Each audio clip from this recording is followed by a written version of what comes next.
Hello, dear friends. So, after getting a good response from the first lecture of class 10th physics, chapter number 1, light, I am here to teach you the second lecture. और आज हम पढ़ेंगे spherical mirrors के बारे में। पिछले lecture में जैसे हमने पढ़ाई की थी, मस्ती के साथ एंजॉय करते हुए और सारी चीज़ों की इंसाइट देखते हुए कि कौन सी चीज़ क्यों है, कौन सा लॉ बनाया गया, तो किस लिए बनाया गया, उसका क्या काम है, उसका हम यूज़ कैसे करते हैं, उसकी प्रैक्टिकल एप्लीकेशंस क्या हैं, तो इन सारी चीज़ों को देखते हुए हमने पिछला लेक्चर कवर किया था। तो इसी अप्रोच के साथ हम आगे बढ़ेंगे।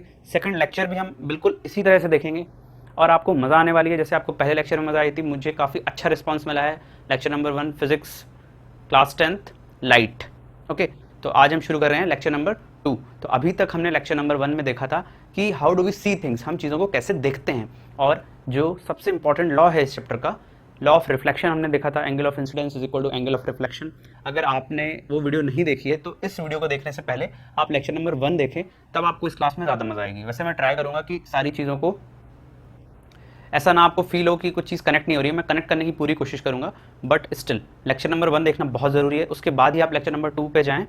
तो चलिए शुरू करते हैं अपना lecture number 2, spherical mirrors. Okay, तो पहले मैं आपको कुछ दिखाना चाहता हूँ आज सबसे पहले। ओके, अरे सर ये स्पून क्यों ले आए क्लास में?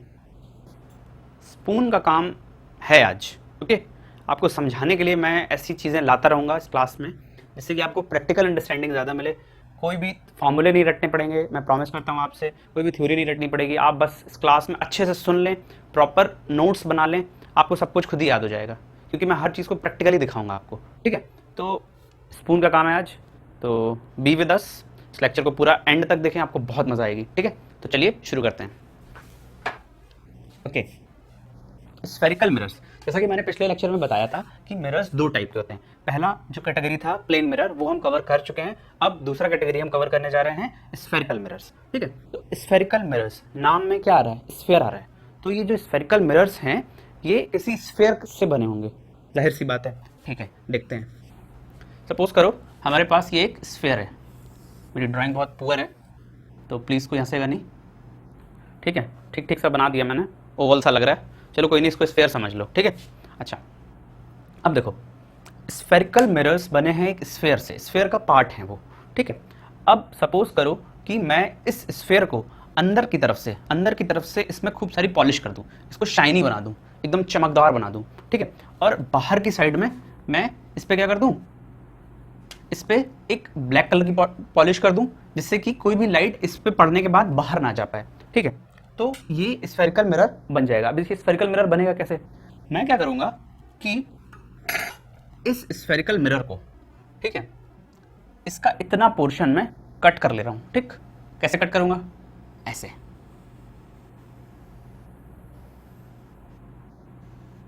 ठीक, हो गया कट। ओके, अच्छा अब देखो, मैं स्टार्टिंग में आपको कोई रूल्स नहीं बता रहा, मैं इस मिरर के साथ खेलूंगा अब। ठीक है, आप खेल खेल में समझ जाओगे कौन सा पॉइंट कहाँ पे है, कौन सी चीज़ कैसे हो रही है, किसकी क्या डेफिनेशन है। मैं स्टार्ट ऐसे नहीं करूँगा कि रूल्स फॉर मेकिंग इमेजेस या पॉइंट्स ऑन दिस मिरर, ऐसा कुछ भी नहीं। आप इसके साथ खेलो अभी। ठीक है, कैसे खेलना है देखो, एक काम करते हैं। पहले तो ये समझना जरूरी है कि जब यहाँ पे ये स्फेयर बना हुआ था तो ऑब्वियस सी बात है कि इस स्फेयर का एक कोई सेंटर होगा। ये जो स्फेयर बना हुआ था इसका एक सेंटर होगा। ठीक, अच्छा इस सेंटर पॉइंट को हम बोलते हैं सेंटर ऑफ कर्वेचर। क्या बोलते हैं, सेंटर ऑफ कर्वेचर। सारी डेफिनेशंस में बता दूंगा, अभी कोई जल्दबाजी नहीं करनी, कोई लिखना नहीं, बस वीडियो को एंड तक देखना है। ठीक है, अच्छा अब देखो, सेंटर ऑफ कर्वेचर बोलते हैं इसको। ठीक है, करना हमें क्या है कि इस मिरर पे मैं एक लाइट की रे डाल रहा हूँ, लाइट की रे। पहली चीज, अब ये मिरर नहीं बना, क्यों मिरर नहीं बना, क्योंकि मिरर में क्या होता है, एक साइड स्मूथ होती है और दूसरी साइड पे पॉलिश होती है। तो इस पे हम कर देंगे बाहर की तरफ से पॉलिश, तब जाके बनेगा ये मिरर। ठीक, अभी मैं कोई नाम नहीं दे रहा, मैं कुछ भी नहीं बता रहा अभी, बस अभी इसके साथ खेलो थोड़ा। ठीक है, कैसे खेलना है देखो, इस मिरर पे एक लाइट की रे डालते हैं। ठीक है, इस मिरर पे एक लाइट की रे डालता हूं मैं, ये लाइट की रे मैंने इस मिरर पर डाली। ठीक, बच्चों पहली क्लास में बताया था, जब भी मिरर पे लाइट की रे पड़ेगी तो क्या करेगा मिरर, उसको रिफ्लेक्ट करेगा। ठीक है। रिफ्लेक्ट कैसे करेगा, एक बार रिकैप देख लो। मैंने ये बताया था आपको कि कोई भी सरफेस है, ये सपोज करो कोई मिरर है ऐसे रखा हुआ है, या कोई सरफेस है, ठीक है, इस पे इसका एक नॉर्मल होगा, नॉर्मल मीन्स परपेंडिकुलर, ठीक। इस पे अगर लाइट की रे पड़ेगी, लाइट की रे पड़ी तो क्या होता था, लॉ ऑफ रिफ्लेक्शन क्या कहता है, ये इसी एंगल से वापस चली जाएगी, एंगल ऑफ रिफ्लेक्शन। मतलब जब लाइट की रे इंसिडेंट होगी तो उसी एंगल से वापस चली जाएगी, ठीक है। तो यहाँ पे क्या हो रहा है, लाइट की रे इंसिडेंट हो रही है तो ये रिफ्लेक्ट होगी। रिफ्लेक्ट होने के लिए हम कैसे इसको रिफ्लेक्ट करा पाएंगे, हमें चाहिए एक नॉर्मल, क्योंकि नॉर्मल और इंसिडेंट रे ये कौन सी रे है, बहुत ध्यान से आराम से देखते जाओ वीडियो को, आप ये चैप्टर कभी नहीं भूलोगे, मैं आपसे प्रॉमिस करता हूँ। ये इंसिडेंट रे है, इंसिडेंट रे यहाँ पे पड़ी, ठीक है। इंसिडेंट रे और नॉर्मल, ये नॉर्मल बोलते थे इसको, नॉर्मल के बीच का एंगल क्या होता था, इंसिडेंस एंगल होता था, और उसी एंगल से वापस जाती थी। नॉर्मल और रिफ्लेक्टेड रे के बीच का एंगल, एंगल ऑफ रिफ्लेक्शन बोलते थे उसको। तो हमें एक नॉर्मल चाहिए। अब सर यहाँ तो प्लेन सरफेस था तो आपने नॉर्मल परपेंडिकुलर बना दी। नॉर्मल का मतलब क्या है, नॉर्मल का मतलब है परपेंडिकुलर, किसी भी सरफेस पे परपेंडिकुलर, ठीक। कैसे, एक लाइन बनाई मैंने, अब ये लाइन है, इस पे परपेंडिकुलर क्या होगा, ये हो जाएगा। सर बहुत सिंपल है, सर यहाँ तो कर्व्ड सरफेस है, कर्व्ड है, तो यहाँ पे हम परपेंडिकुलर कैसे बनाएं, नॉर्मल कैसे बनाएं। तो क्लास 10th में ही आपने शायद से पढ़ा हो सर्कल चैप्टर में, या नहीं भी पढ़ा है तो कोई बात नहीं, मैं आपको बता देता हूँ, शायद अभी आप आगे पढ़ो। जब भी किसी सर्कल पे, बहुत ध्यान से देखना बच्चों, जब भी किसी सर्कल पे हम कोई टेंजेंट बनाते हैं, ठीक है, टेंजेंट क्या होती है, टेंजेंट वो लाइन होती है जो सर्कल के एक पॉइंट से पास होती है, ठीक है। सर्कल पे एक पॉइंट है, पास हो रही है ये लाइन, ठीक। तो टेंजेंट बना दिया मैंने। अब टेंजेंट के परपेंडिकुलर जो लाइन होगी, जो नॉर्मल बनाऊंगा मैं, वो हमेशा सेंटर से पास करेगा। कहाँ से पास करेगा, सेंटर से पास करेगा। Normal drawn on the tangent always passes through the centre of the circle, ठीक है। तो ये पॉइंट था एक यहाँ पे, इस पॉइंट से अगर मैंने नॉर्मल बनाया तो वो कहाँ से पास कर रहा है, सेंटर से पास कर रहा है। तो ये जो कर्व्ड सरफेस था, ये जो कर्व्ड मिरर है, ये किसका पार्ट था, एक सर्कुलर या सॉरी स्फेरिकल सरफेस का पार्ट था। तो स्फेरिकल सरफेस का सेंटर ये था, ठीक है। तो यहाँ पे अगर मैं कोई टेंजेंट बनाऊं, सपोज करो ये एक टेंजेंट है, ठीक, सही नहीं बनाया ये एक टेंजेंट बना दिया मैंने, मैं इसको फिर से बना देता हूं, ये एक टेंजेंट है, okay, just a second, okay. तो ये एक टेंजेंट है, ठीक है। अच्छा, तो यहां से अगर मैं नॉर्मल बनाऊंगा तो नॉर्मल कहां से पास करेगा, नॉर्मल पास करेगा सेंटर से, और सेंटर कहां पे है इसका, यहां पे। तो नॉर्मल रे कैसे बनाएंगे, बन गई नॉर्मल। इस कर्व्ड सरफेस पे नॉर्मल कैसे बनानी है, गांठ बांध लो, कर्व्ड सरफेस पे नॉर्मल जब भी बनेगी तो वो एक ऐसी लाइन होगी जो उस स्फेरिकल सरफेस के सेंटर से पास करेगी, या कर्व्ड सरफेस के सेंटर ऑफ कर्वेचर से पास करेगी, ठीक। नॉर्मल बना ली, दो काम हो गए, एक तो इंसिडेंट रे बना ली, एक नॉर्मल बना ली। देखो इससे मैच करो, कंफ्यूजन्स नहीं आएंगे, इंसिडेंट रे और नॉर्मल, ठीक है। ये चीज़ वैसे आपको आनी चाहिए, क्लास 10th में ही है, बट स्टिल किसी को कंफ्यूजन ना हो कि नॉर्मल कैसे बनाए, इसलिए मैंने इसको थोड़ा डिटेल में जाके बता दिया, जो कि यहाँ पे इसका कोई काम नहीं है, ठीक है। इसको मैं कर देता हूँ रब, ठीक। अच्छा, अब देखो नॉर्मल इंसिडेंट रे, नॉर्मल और इंसिडेंट रे के बीच का एंगल कितना होता है बेटा, एंगल ऑफ इंसिडेंस आई, ठीक। अच्छा, अब ये रे क्या होगी, इंसिडेंस हुई, अब क्या करेगी, रिफ्लेक्ट करेगी। अब ये क्या करेगी, रिफ्लेक्ट करेगी। तो ये रिफ्लेक्ट किस एंगल से करेगी, लॉ ऑफ रिफ्लेक्शन फॉलो करेगी, हाँ करेगी, उतने ही एंगल से रिफ्लेक्ट कर जाएगी। मजा आ रही है, कहने का मतलब क्या है कि ये हो गई आपकी रिफ्लेक्टेड रे, ये हो गई आपकी नॉर्मल। अगर क्लास के शुरू के 20 मिनट आपने ध्यान दे लिया, यूं चुटकियों में क्वेश्चन बनाओगे, बहुत आसान होने वाला है, बहुत ही ज्यादा, बस थोड़ा सा ध्यान यहाँ पे देना है। प्लेन सरफेस पे इंसिडेंट कराते थे, उसी सरफेस में वापस रिफ्लेक्ट हो गई, यहाँ पे भी वही काम होगा, इंसिडेंट करेंगे बट हमें नॉर्मल ढूंढना है। तो नॉर्मल कौन सा होगा, जो कर्व्ड सरफेस है, जो ये मिरर बनाया है हमने, इसके सेंटर से पास होने वाली लाइन नॉर्मल होगी, और इंसिडेंट रे और नॉर्मल के बीच का एंगल इंसिडेंस एंगल, और नॉर्मल और रिफ्लेक्टेड रे के बीच का एंगल रिफ्लेक्शन एंगल, ठीक है। तो अभी हमने क्या किया, अभी हम सिर्फ इस मिरर के साथ खेल रहे हैं। खेल कैसे रहे हैं, उस पर रे डाल रहे हैं और देख रहे हैं कि वो कैसे पास हो रही है। ठीक, पहला केस समझ में आ गया है। ठीक, अच्छा अब देखो इसको नोट कर लो, अगर किसी को नोट करना है प्लीज वीडियो को पॉज कर लो और इसको नोट कर लो आप। ठीक है, अच्छा अब मैं इसको रब करता हूँ। ठीक है, इस रे को मैं करता हूँ रब। एक ये सब भी हटा देता हूँ। अच्छा अब और खेलते हैं जरा इस मिरर के साथ में, पॉलिश कर देता हूँ नहीं तो नाराज हो जाएगा। ठीक है, अच्छा अब देखो दूसरी चीज अब हमें क्या करनी है कि इसके कुछ पॉइंट्स हम डिफाइन कर लेते हैं पहले, फिर और खेलने में मजा आएगी। जो ये कर्व्ड मिरर है, ठीक है, ये जो कर्व्ड मिरर है इसका सेंटर पॉइंट, इस मिरर का जो सेंटर पॉइंट होगा उसका नाम होता है पोल, उसका नाम होता है पोल। ठीक, और जिस स्फीयर से ये काटा गया है उसका जो सेंटर होता है उसको हम बोलते हैं सेंटर ऑफ कर्वेचर। ठीक है, अच्छा पोल और सेंटर ऑफ कर्वेचर को ज्वाइन करने वाली लाइन, पोल और सेंटर ऑफ कर्वेचर को ज्वाइन करने वाली लाइन का नाम होता है principal axis. Principal axis extend भी कर सकती है, ये यहां तक भी हो सकती है, line passing through pole and centre of curvature. ठीक है बेटा, सेंटर ऑफ कर्वेचर को सी दे दो नाम, पोल का नाम हो गया पी।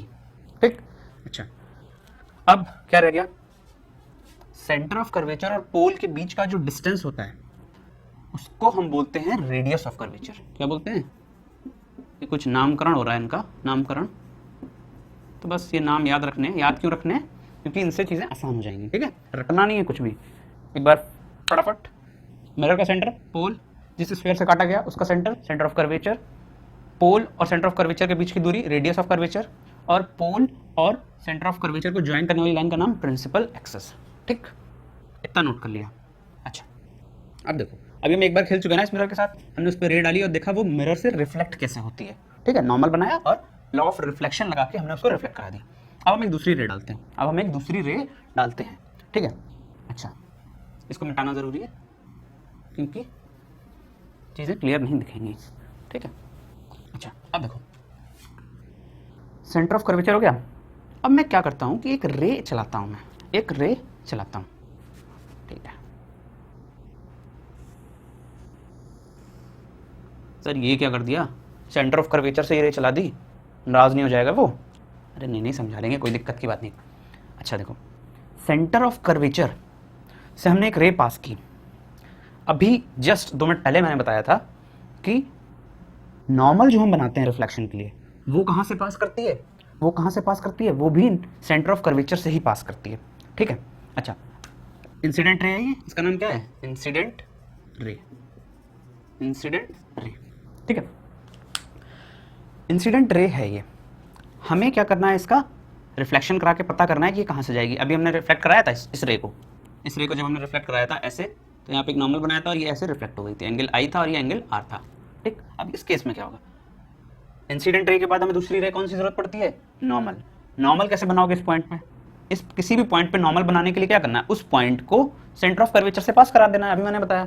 तो यही लाइन नॉर्मल भी हो गई, नॉर्मल भी तो यही हो गई क्योंकि इंसिडेंट रे है ये और ये नॉर्मल से ही पास हो रही है। ठीक, मतलब इंसिडेंट रे भी यही और नॉर्मल भी यही, क्योंकि नॉर्मल कहाँ से पास होती है, नॉर्मल सेंटर ऑफ कर्वेचर से पास होती है। अब हमें चाहिए रिफ्लेक्टेड रे। अब देखो एक एनालॉजी देखो, मैं एक बना रहा हूँ प्लेन मिरर। ठीक है, आपको आसानी होगी। ठीक, मैं एक प्लेन मिरर बना रहा हूँ। ठीक, प्लेन मिरर का नॉर्मल, ये हो गया प्लेन मिरर का नॉर्मल। ठीक, नॉर्मल यही, ये भी तो नॉर्मल है, नॉर्मल पे ही हम एक रे गिराएं, नॉर्मल पे ही हम एक रे गिराएं, ये इंसिडेंट रे है, कितना आसान होने वाला है आपके लिए। इंसिडेंट रे गिराई, नॉर्मल पे गिराई। इंसिडेंट रे और नॉर्मल के बीच का एंगल कितना है इस वक्त, कोई बता सकता है क्या? इंसिडेंट रे और नॉर्मल के बीच का एंगल कितना है? ये एक लाइन है और एक दूसरी लाइन ये है, माना कि ये इंसिडेंट रे, जीरो लेवल से पढ़ा रहा हूं, जिसको कुछ नहीं आता उसको भी बहुत आराम से समझ में आ जाएगा। इंसिडेंट रे हो गई, ये हो गई कौन सी रे, नॉर्मल। अगर मैं इंसिडेंट रे को उठा के नॉर्मल पर रख दूं, इसको उठा के इसके ऊपर रख दूं, तो दोनों के बीच का एंगल कितना हो जाएगा, दोनों के बीच का एंगल हो जाएगा जीरो, एंगल विल बी 0, आई और आई एंड एन, इंसिडेंट रे और नॉर्मल के बीच का एंगल कितना हो गया 0। एंगल ऑफ इंसिडेंस, एंगल आई की वैल्यू कितनी होगी 0। हमारा लॉ ऑफ रिफ्लेक्शन क्या कहता है बच्चों, हमारा लॉ ऑफ रिफ्लेक्शन कहता है एंगल आई की वैल्यू हमेशा एंगल आर के इक्वल होनी चाहिए। तो अगर एंगल आई की वैल्यू 0 है तो एंगल आर की वैल्यू कितनी होगी, एंगल आर की वैल्यू होगी भी 0। तो रिफ्लेक्टेड रे, अब रिफ्लेक्ट होने के बाद क्या होता है, अगर हम किसी चीज को रिफ्लेक्ट करा रहे हैं, ये नॉर्मल है ऐसे, तो वापस आएगी वो चीज, वो रे, ठीक है, ये इंसिडेंट रे और ये रिफ्लेक्टेड रे। तो अब क्या करेंगे, इंसिडेंट रे यही नॉर्मल है, एंगल आई बराबर 0 तो एंगल आर बराबर भी 0, मतलब रिफ्लेक्टेड रे और नॉर्मल के बीच का भी एंगल 0। तो क्या होगा, एंगल रिफ्लेक्शन वाला भी 0 है, तो ये रे ऐसे जाएगी और इसी रास्ते पे वापस आ जाएगी। इंसिडेंट रे और नॉर्मल के बीच का एंगल कितना हो गया, 0 हो गया। तो अब क्या होगा इस केस में, कर्व्ड मिरर के केस में क्या हो जाएगा, इंसिडेंट रे और नॉर्मल के बीच का एंगल 0, तो आई बराबर 0, आर बराबर भी 0, एंगल आर की वैल्यू भी 0, मतलब एंगल रिफ्लेक्टेड रे और नॉर्मल के बीच का भी एंगल 0, यही नॉर्मल भी है। तो क्या होगा, ये रिफ्लेक्टेड रे इसी पाथ पे वापस चली जाएगी, अपने आप को रिट्रेस कर लेगी। I hope this is very clear to you. Okay, if you are facing any doubts you can comment me in the comment box. अभी बहुत हॉच पॉच लग रहा है, 5 मिनट में हर चीज की भी समरी मिल जाएगी आपको, इस लेक्चर में आपने क्या क्या पढ़ा, ठीक है। तो कोई टेंशन नहीं लेनी, अभी मैं इतनी गहराई में जाकर इसलिए बता रहा हूँ जिससे आपको चीजें क्लियर हो जाएं, ठीक है। ऐसे कोई मैं रूल्स नहीं सिखा रहा हूँ कि पैरेलल रे इधर से जाएगी, सेंटर ऑफ कर्वेचर वाली सेंटर ऑफ कर्वेचर से ही जाएगी। आपको बता रहा हूँ कि क्यों ऐसा हो रहा है, क्योंकि जानना बहुत ज़रूरी है। अच्छे क्वेश्चंस आप तभी कर पाओगे जब ये सारी बातें पता होंगी, ठीक है। तो हमने बहुत ही इंपॉर्टेंट रे देख ली। ये इंपॉर्टेंट रे कौन सी है, एक ऐसी रे है जो कि सेंटर ऑफ कर्वेचर से ही जाती है, ठीक है। तो अब हमने इस मिरर के साथ खेल लिया, ठीक है। अब इसका एक भाई और है, ठीक है। तो अब दोनों का हम नाम रख देते हैं, ठीक है। पहले हमने अच्छे से इनके साथ बातचीत की कि भाई कौन हो तुम, क्या करते हो, ठीक है। अब एंड में जाके नाम पूछ रहे हैं, नाम में कुछ नहीं रखा, काम पता होना चाहिए, ठीक है। तो अब करते हैं नाम की बात। इस मिरर को बोलते हैं जिसमें आउटर साइड में पॉलिश है, आउटर साइड में पॉलिश है, इस मिरर को हम बोलते हैं, क्या बोलते हैं, कॉनकेव। केव जैसा दिख रहा है, केव मीन्स क्या होता है, गुफा। ऐसा नहीं लग रहा एक गुफा के अंदर जा रहे हो, गुफा दिख रही, बाहर पॉलिश कर दो अंदर से जाओ, ठीक है। बाहर पॉलिश कर दो अंदर से जाओ, गुफा के अंदर से जाओ, नाम हो गया कॉनकेव, ठीक है। अब इनके दूसरे भाई साहब हैं, उनका नामकरण भी कर देते हैं फटाफट से, ठीक है। उनकी प्रॉपर्टीज थोड़ी अलग हैं बट कोई दिक्कत नहीं, सब समझ में आएंगी, ठीक है। अब इनके भाई साहब देखते हैं हम, उधर मुंह करके खड़ा हो गया ठीक है।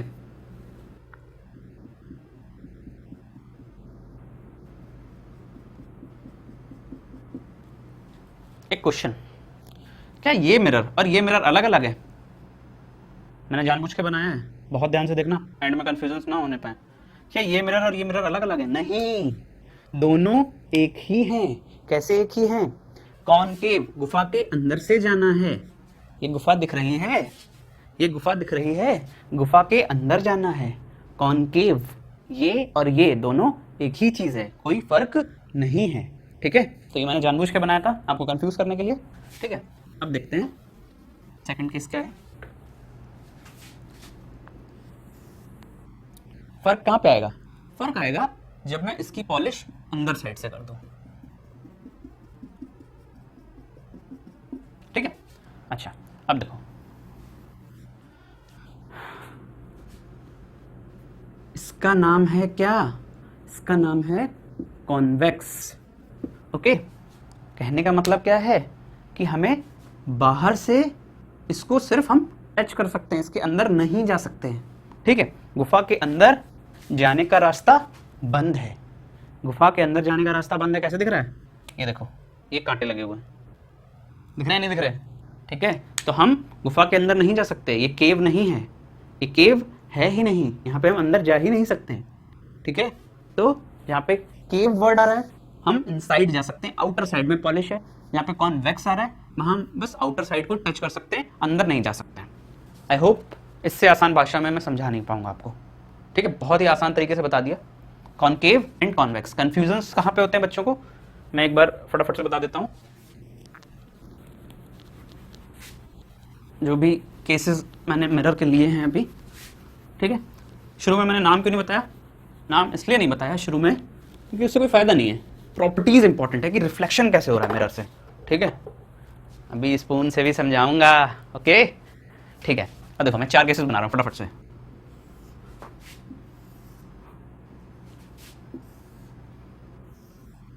ठीक,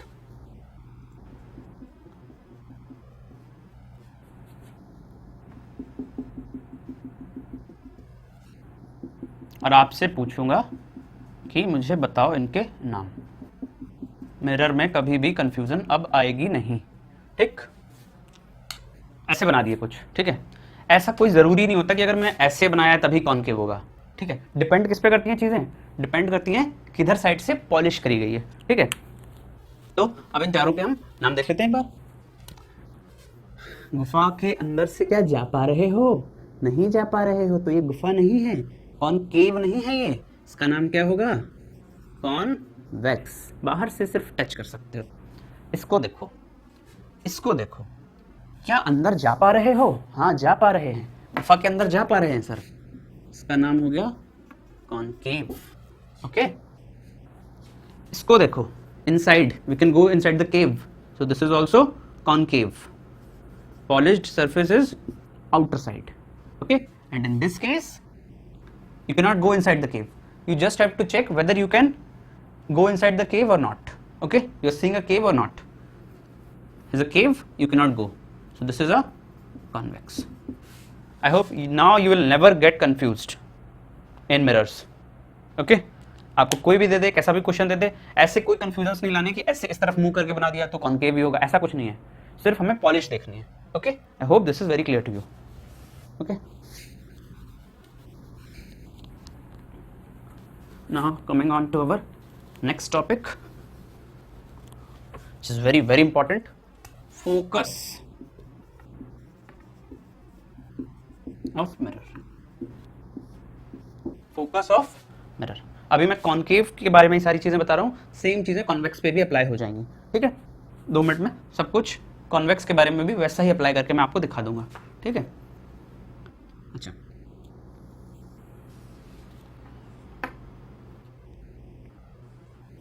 ये कौन सा मिरर बना दिया? यू नेवर नो, कौन सा हो सकता है ये। अगर अंदर साइड में पॉलिश कर दिया तो बन गया कॉन्वेक्स, और बाहर साइड में कर दिया तो कॉन्केव। तो ये शेप नहीं बताती कि कॉन्केव है या कॉन्वेक्स है, ठीक है। तो मैं अभी कॉन्केव की बातें कर रहा हूं, तो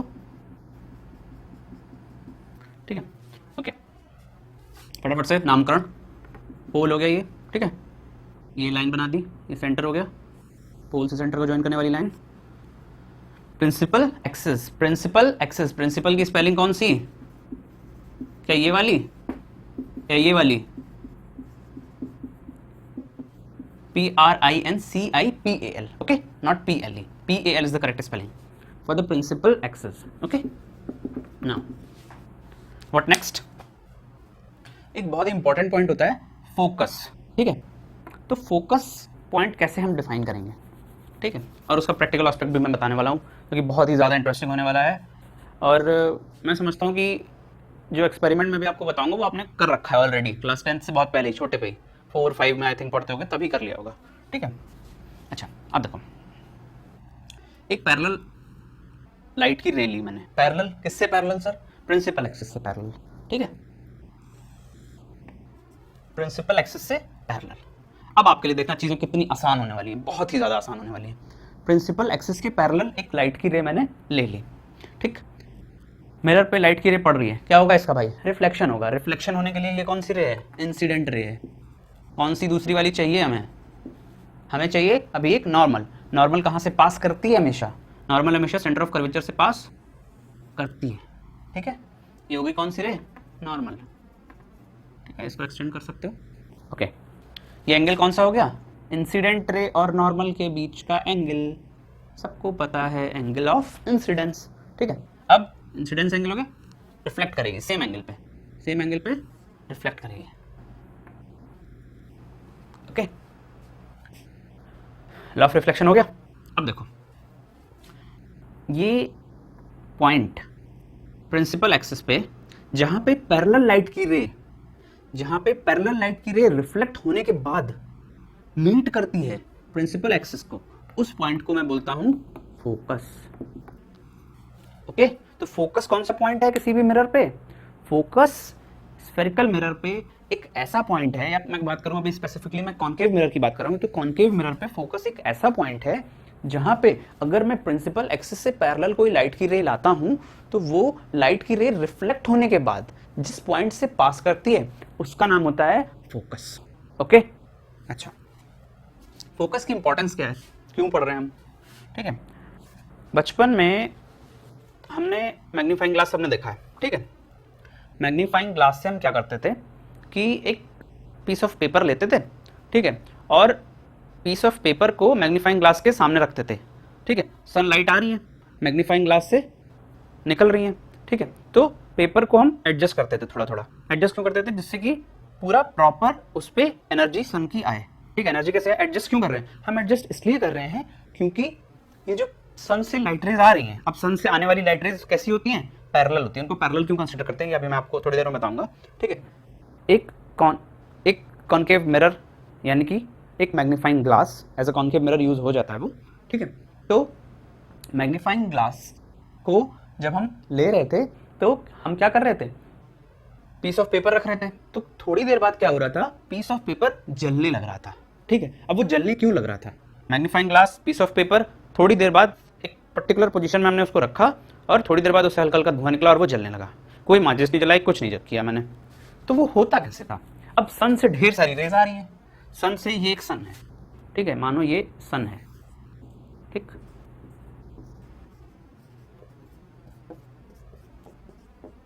फोकस की इंपॉर्टेंस, सन से रेज निकल रही हैं, सन बहुत दूर है, ठीक है, तो ये रेज ऐसे ऐसे ऐसे ऐसे ऐसे और ऐसे, ठीक है, बहुत दूर से रेज आ रही हैं, तो हम उनको पैरेलल मान लेते हैं क्योंकि वो बहुत दूर से आ रही हैं, इसलिए हम यहाँ पे हैं। ठीक है, सन के रिस्पेक्ट में अर्थ इतनी छोटी सी है, ठीक, ये हो गई अर्थ, ये है सन। तो अगर सन से रेज आ रही हैं तो ये देखो, जब अर्थ पे रेज आएंगी तो कैसी लगेंगी? वो पैरेलल। ठीक है, तो सन से जब रेज आ रही हैं, पैरेलल रेज आ रही हैं, पैरेलल रेज जब सन से आ रही हैं तो यहां से भी आ रही होंगी, इस मिरर पे गिर रही हैं, इस मैग्नीफाइंग ग्लास पे गिर रही हैं, ऐसे ढेर सारी रेज आ रही हैं। ठीक है, उन सब रेज का क्या होगा? उन सब रेज का होगा रिफ्लेक्शन। रिफ्लेक्ट करने के बाद पैरेलल लाइट की रे कहां से जाती है? ये भी रिफ्लेक्ट करी,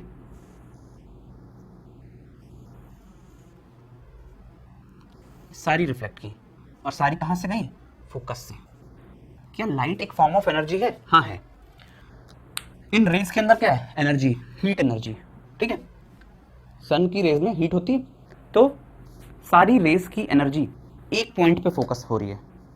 ठीक है, सारी रेज की एनर्जी रिफ्लेक्ट होने के बाद, रिफ्लेक्ट होने के बाद, रिफ्लेक्ट होने के बाद, रिफ्लेक्ट होने के बाद एक पॉइंट पे फोकस हो रही है। ये हमारा मैग्नीफाइंग ग्लास है, मैग्नीफाइंग ग्लास, और यहां पे हमने रख दिया एक पीस ऑफ पेपर, यहां पे हमने एक पीस ऑफ पेपर रख दिया। एडजस्ट क्यों? अभी मैंने बोला था एडजस्ट कराते हैं, एडजस्ट क्यों कराते हैं? जब उसका पीस ऑफ पेपर अगर यहाँ पे होगा, इस जगह पे होगा, तो नहीं चलेगा। एडजस्ट कराते हैं जिससे कि सारी रेज एक पॉइंट पे आने लगे। हमने उसको यहाँ पे रख दिया, अब इस पॉइंट पे ढेर सारी रेज आ रही है, ढेर सारी एनर्जी आ रही है, ढेर सारी एनर्जी आ रही है, तो क्या होगा? एक पॉइंट के बाद यहाँ पे इतनी हीट जनरेट हो जाएगी जो कि इस पीस ऑफ पेपर को जलाने के लिए सफिशिएंट होगी। तो इस पॉइंट का नाम होता है, प्यारे बच्चों, फोकस। ओके, आई होप आपको चीजें समझ में आई होंगी। दूसरी प्रॉपर्टी देख लो कॉन्केव मिरर की। कॉन्केव मिरर क्या करता है? जितनी भी लाइट की रेज होती हैं, ठीक है, जितनी भी लाइट की रेज उस पर आती हैं, उनको एक पॉइंट पे कन्वर्ज कर देता है। ठीक है, कन्वर्ज मीन्स मैंने बताया था स्टार्टिंग में लेक्चर नंबर 1 में, कन्वर्जेंट रेज। कन्वर्जेंट रेज मतलब अगर एक पॉइंट है तो सारी रेज आके इस पे मिल जाएंगी। ठीक है, तो इसको बोलते हैं हम कन्वर्जिंग टाइप मिरर। तो कॉन्केव मिरर कैसा मिरर हो गया? कॉन्केव मिरर कैसा मिरर हो गया? Converging mirror. ओके,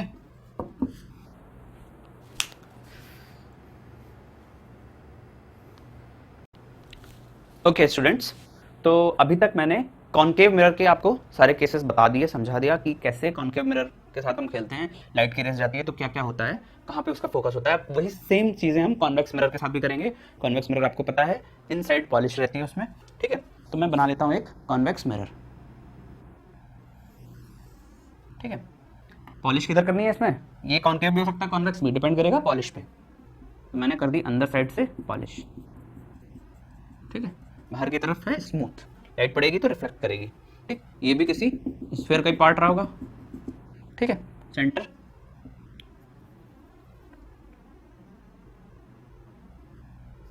और ये पॉइंट पोल, जैसा कॉनकेव में होता था। पोल और सेंटर को ज्वाइन करने वाली लाइन क्या कहलाएगी, प्रिंसिपल एक्सिस। पोल और सेंटर के बीच का डिस्टेंस क्या कहलाएगा, रेडियस ऑफ कर्वेचर। डिफरेंस क्या है कि कॉनकेव मिरर में सेंटर ऑफ कर्वेचर इस साइड में था, यहाँ पे आपको किधर दिख रहा है, इस साइड में। तो इससे कोई फर्क नहीं पड़ेगा, वो अपोजिट साइड में चला जाएगा।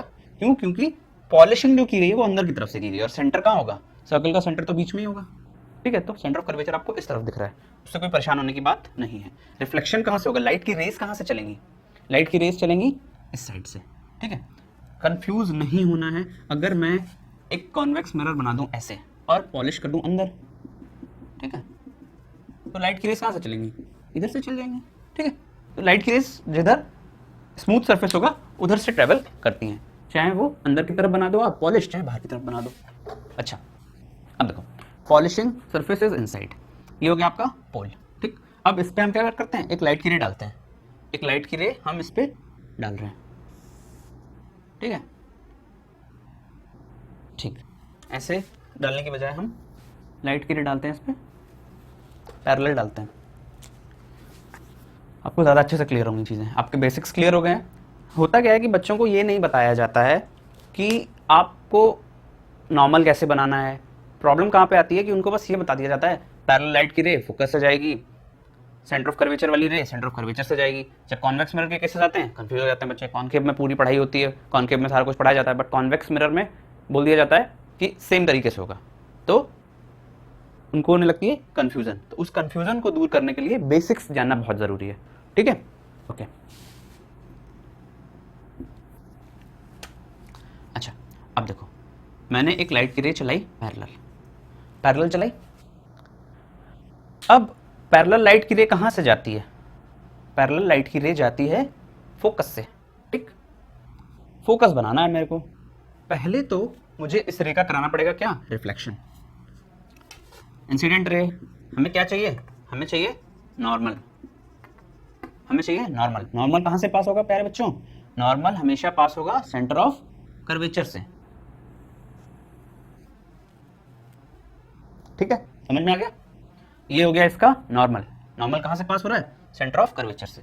ये नॉर्मल, तो ये एंगल कितना हो गया, एंगल ऑफ इंसिडेंस, ठीक है। अच्छा, अब क्या होगा, रिफ्लेक्शन होगा, ठीक है। तो रिफ्लेक्ट करने के बाद उसी एंगल से वापस जाएगी। एंगल थोड़ा ज्यादा हो गया,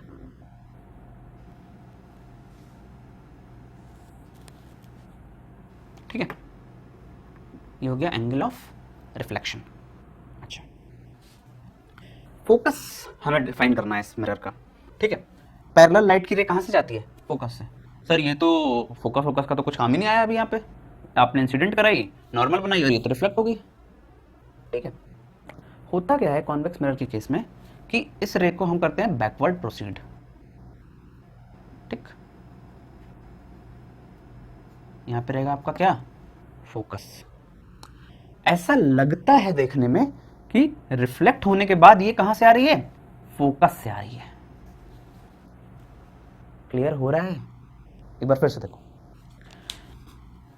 इंसिडेंट रे डाली, नॉर्मल बनाया, रे को रिफ्लेक्ट किया, जिस एंगल पे आई थी उसी एंगल पे रिफ्लेक्ट हो गई। अब हमें तो पता है फोकस की डेफिनेशन क्या कहती है, फोकस की डेफिनेशन ये कहती है कि अगर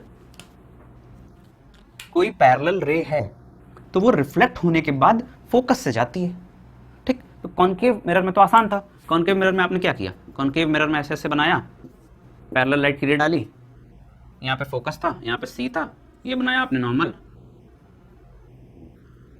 ये आपने नॉर्मल बनाया, ठीक है, और इसको रिफ्लेक्टर दिया, फोकस से चली गई, पैरेलल आई फोकस से गई, ठीक। लेकिन कॉन्वेक्स मिरर के केस में कैसा रहेगा, कॉन्वेक्स मिरर के केस में आपको ऐसे समझना पड़ेगा कि पैरेलल लाइट की रे आई, नॉर्मल बनाया मैंने, रिफ्लेक्ट किया, तो हमको ऐसा लग रहा है बैकवर्ड मिला के इस रिफ्लेक्टेड रे को पीछे की तरफ मिला के हमको ऐसा लग रहा है कि ये रे पैरेलल है, कहां से आ रही है, फोकस से आ रही है। पैरेलल लाइट की रे कहां से आ रही है, फोकस से आ रही है। ठीक है, पैरेलल लाइट की रे रिफ्लेक्ट होने के बाद कहां से आ रही है, पैरेलल लाइट की रे रिफ्लेक्ट होने के बाद फोकस से आ रही है। ठीक है, तो फोकस की डेफिनेशन सेम रहेगी। फोकस की डेफिनेशन क्या रहेगी, फॉर अ कॉन्केव मिरर, मैं धीरे धीरे बोल रहा हूं, अगर किसी को नोट करनी है तो नोट कर ले। कॉन्केव मिरर के केस में हम फोकस को ऐसे डिफाइन करते हैं कि focus is that point on a concave mirror, mirror पे तो नहीं होता, focus is that point from which a ray coming parallel to the concave mirror passes through after reflection. ठीक है, कॉन्केव मिरर के केस में। बट कॉन्वेक्स मिरर के case में क्या होगा कि focus is that point from which a ray coming parallel to the convex mirror looks like passing from that point. Okay, कहने का मतलब क्या है कि आपको ऐसा लगेगा कि वो फोकस से आ रही है रिफ्लेक्ट होने के बाद में। ठीक है, बात समझ आ रही है, क्लियर हो रहा है अच्छे से? ओके, अच्छा, अब हमने सारी चीजें पढ़ ली, कॉन्केव मिरर में कैसे रिफ्लेक्शन होता है, कॉन्वेक्स मिरर में कैसे रिफ्लेक्शन होता है। ठीक है, अब कुछ रूल्स बना लेते हैं कि जब हमें इमेज बनानी होगी, सीधा सा बात है कि मिरर हम यूज कर रहे हैं तो मिरर में क्या बनेगी, मिरर में इमेज तो ही बनेगी ना। तो मिरर में इमेज बनाने के लिए कुछ रूल्स डिफाइन कर लेते हैं कि, क्योंकि अब हम बेसिक समझ गए कौन सी रे कहां से जाती है, कहां से आती है, सबको समझ में आ गया, तो हम कुछ रूल्स डिफाइन करेंगे। ओके,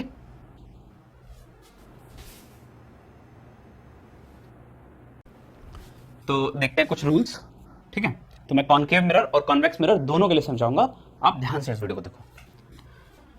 अगर कोई लाइट की रे पैरेलल आ रही है तो वो कहां से जाएगी, फोकस से। ओके, कॉन्केव मिरर के लिए बना के दिखा रहा हूं मैं आपको।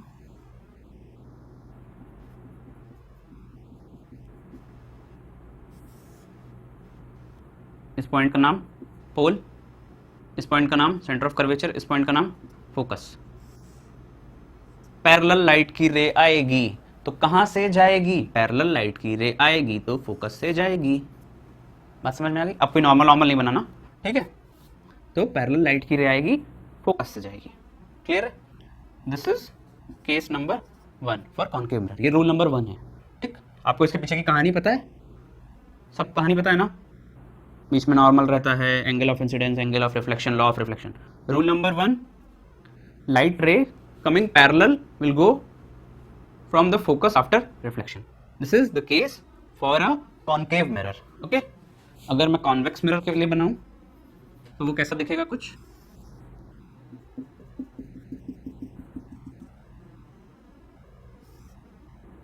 पोल, सेंटर ऑफ कर्वेचर, फोकस। ठीक, पैरेलल लाइट की रे आएगी, पैरेलल लाइट की रे आएगी, कहां से जाएगी, ऐसा लगेगा कि वो फोकस से जा रही है। ठीक है,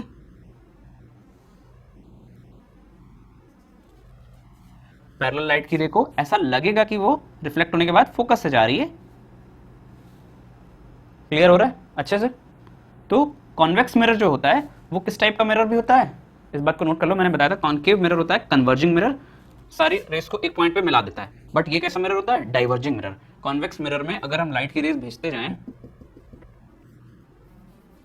ड्राइंग बहुत पुअर है तो प्लीज बियर विद मी। ठीक है, अगर मैं कॉन्वेक्स मिरर में लाइट रेज भेजूं पैरेलल तो ये ऐसे हो जाएंगी, डाइवर्ज। ठीक है, डाइवर्ज मतलब मैंने बताया था पहले लेक्चर में, किसी पॉइंट से अवे जाएंगी, दूर। ठीक है, तो ये हो गया आपका कॉन्वेक्स मिरर के लिए, अगर लाइट की रे पैरेलल आएगी तो वो ऐसा लगेगा कि फोकस से जा रही है। ठीक है, रूल नंबर 2 देखते हैं अब हम फटाफट से। रूल नंबर 2 क्या कहता है हमारा, रूल नंबर 2 जस्ट इसका उल्टा। ठीक है, रूल नंबर 2 ये कहता है, रूल नंबर 2 कहता है अगर, मैं दोनों मिरर के लिए सारे केसेस बताऊंगा, कंफ्यूजन का कोई चांस ही नहीं।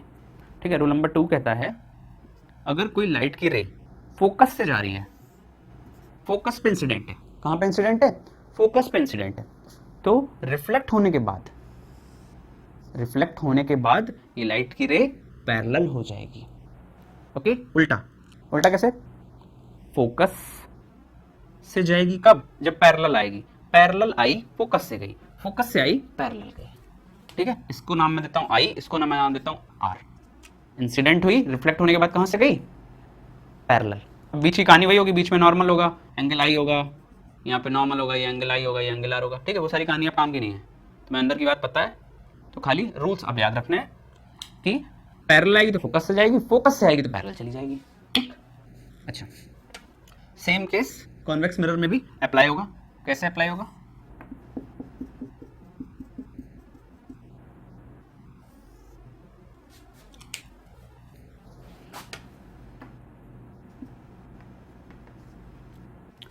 फोकस से आएगी तो पैरेलल जाएगी। फोकस से कैसे आएगी,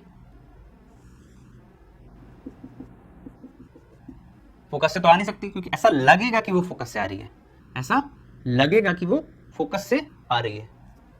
ठीक है, ऐसा लगेगा कि वो फोकस से होके जा रही है, तो रिफ्लेक्शन के बाद कैसे हो जाएगी वो, parallel. Is this clear to you guys?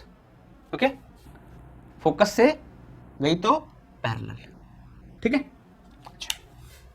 Rule number 3, rule number 3 क्या बोलता है,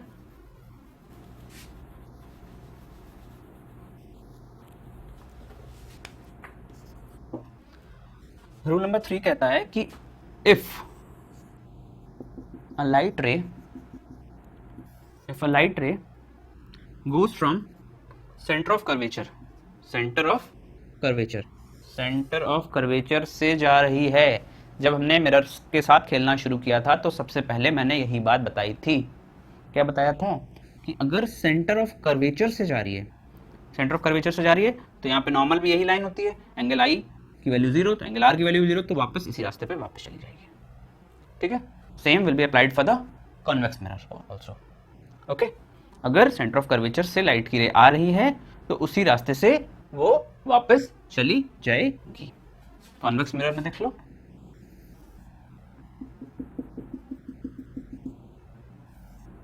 पोल, सेंटर ऑफ कर्वेचर, यहाँ पे फोकस रहेगा प्रेजेंट। ठीक है, अगर लाइट की रे सेंटर ऑफ कर्वेचर, इधर तो जा नहीं सकती क्योंकि हम सिर्फ ऐसा दिखाते हैं कि वो यहां से होके जा रही है। ओके, इस डॉटेड लाइन का हम डॉटेड लाइन क्यों बनाते हैं, क्योंकि लाइट की रे इस पॉलिश सरफेस के अंदर तो जा नहीं सकती, बट ऐसा लगता है कि वो सेंटर ऑफ कर्वेचर से जा रही है, तो सेंटर ऑफ कर्वेचर से अगर जाएगी तो उसी रास्ते पे वापस आ जाएगी। Okay, now coming to the last case,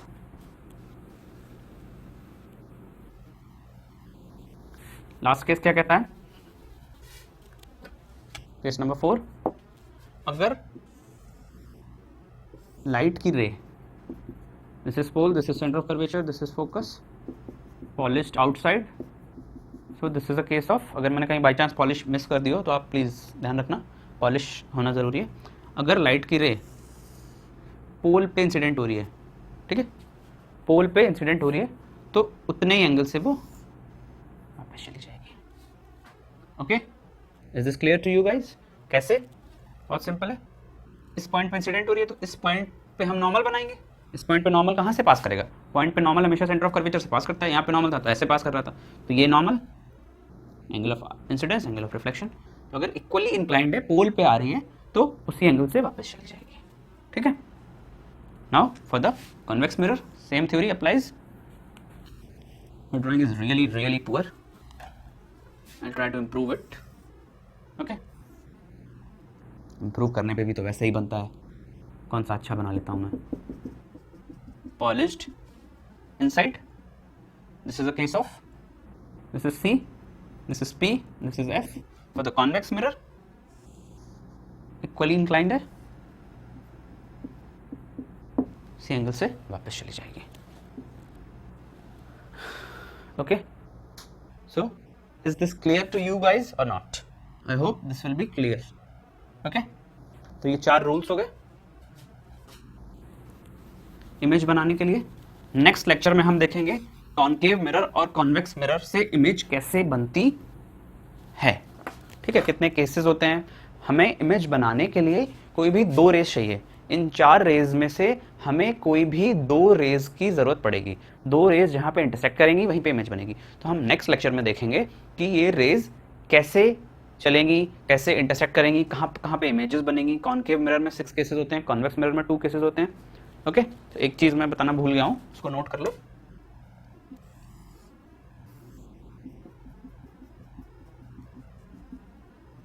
concave mirror के लिए, कॉन्वेक्स मिरर के लिए, दोनों के लिए सेम होगा। अगर ये सेंटर ऑफ कर्वेचर है, ये एफ है, ये पी है, इस डिस्टेंस का नाम क्या है? पोल से सेंटर ऑफ कर्वेचर की दूरी। पोल से सेंटर ऑफ कर्वेचर की दूरी, इसको हम बोलते हैं रेडियस ऑफ कर्वेचर। ठीक है, रेडियस ऑफ कर्वेचर। ठीक, और इस दूरी को हम क्या बोलते हैं?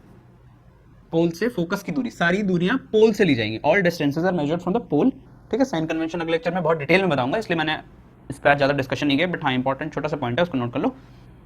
पोल से फोकस के डिस्टेंस को हम क्या बोलेंगे? Focal length. ठीक है, और इसको बोलते हैं रेडियस ऑफ कर्वेचर। तो इन दोनों में रिलेशन क्या है? फोकल लेंथ की जो वैल्यू होती है, एफ की वैल्यू होती है हमेशा r/2। ठीक है, अगर किसी मिरर का रेडियस ऑफ कर्वेचर है, मतलब पोल से सेंटर तक की डिस्टेंस है अगर 10 सेंटीमीटर, ठीक है, तो पोल से फोकस तक की डिस्टेंस कितनी हो जाएगी? फोकल लेंथ की वैल्यू कितनी हो जाएगी? 10/2, f बराबर 5। Okay, means focal length is half of radius of curvature. Okay, so now I'm ready with my twist। जैसा कि मैंने आपको बोला था, स्पून, स्पून से आप बहुत अच्छे से समझ सकते हो। स्पून दिख रही है? अब मजा आएगी। Concave, okay, you can go inside concave. इस साइड से, जो साइड आपको दिख रही है, from this side, this spoon is concave. Okay, this is behaving as a concave mirror.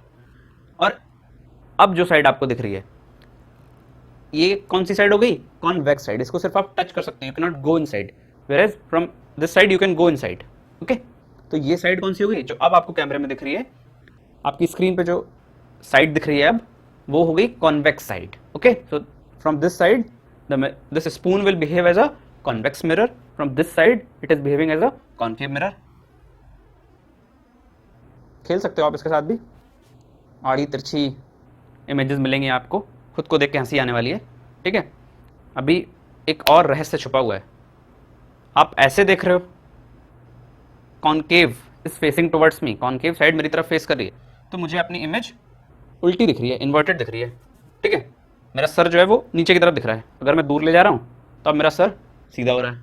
ठीक है, और जब मैं इस साइड से देख रहा हूँ तो भाई जैसे प्लेन मिरर में दिखता है, वैसे ही मेरा सर ऊपर की ही तरफ दिख रहा है। तो ये क्या माजरा है? मतलब कहने का क्या है, जब मैं कॉनकेव साइड से देख रहा हूँ खुद को, तो मैं उल्टा दिख जा रहा हूँ, मेरा सर नीचे की तरफ हो गया। और जब मैं ऐसे देख रहा हूँ तो मेरा सर बिल्कुल इरेक्ट है। तो ये जो भी ट्विस्ट है हम नेक्स्ट लेक्चर में देखेंगे। Images formed by concave mirror and convex mirror, plus उस लेक्चर में आपको मिलेगा साइन कन्वेंशन। ओके, जो कि आपको न्यूमेरिकल सॉल्व करने में बहुत हेल्प करेगा। और साथ ही हम देखेंगे अगले लेक्चर में मिरर फार्मूला। तो अगर आपको ये लेक्चर पसंद आया हो तो please give a thumbs up and please subscribe our channel. I will be ready with the next video very soon. Thank you guys.